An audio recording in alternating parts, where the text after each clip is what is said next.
मुल्की हालात तशवीशनाक। सिक्योरिटी नाफिज करने वाले इदारों ने शरपसंद अनासिर को खत्म करने के लिए पॉलिसी सख्त कर ली।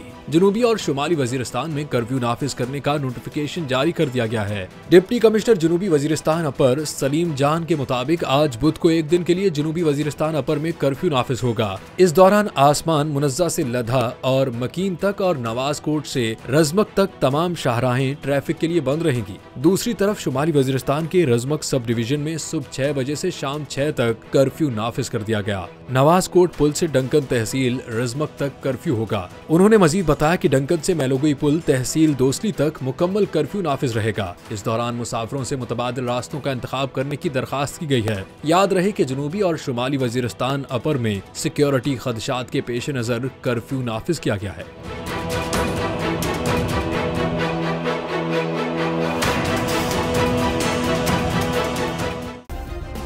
सब्सक्राइब करें और बेल दबाएं ताकि कोई खबर रह न जाए।